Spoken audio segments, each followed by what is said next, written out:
Meron ding usap-usapan na mapapalitan naman ang leadership in the House. Narinig niyo rin ba ito? Yes po.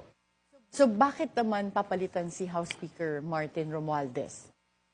I think that's already part of the political strategy because right now, if we will analyze the current political landscape, we see that there is a union of Martin Romualdez, Lisa Marcos Araneta, and Bongbong Marcos with the Yellows or the Liberal Party.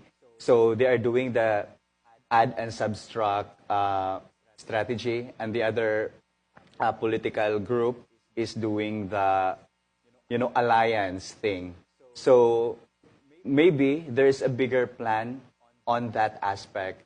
That's why they want to remove, not technically remove or replace Romualdez, because maybe they are so sure now that VP Sara gets impeached. So yan ang analysis mo. Yeah, that's my own analysis. And Dr. Richard, what's your take on that? Sino kaya yung mga maaring pumalit kay Speaker Martin kung totoo nga na mapapalitan siya? Well, in my opinion, kung papalitan siya, because siguro siya ang magiging Vice President if Sara will be impeached. Not necessarily to take him down, but to have him higher, because that's what I can foresee, that siya talaga ang standard bearer for 2028.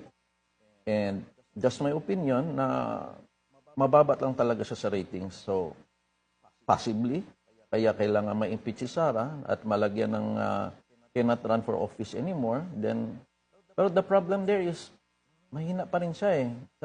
Parang, if I could suggest them, they need a more popular candidate for 2028 and just do away with all this political stuff na kailangan pang i-impeach si VP Sara. Do you think it's backfiring na may impeachment pa? Yeah, it's hindi maganda sa tenga ng 32 million people because we voted the Vice President as a reserve president.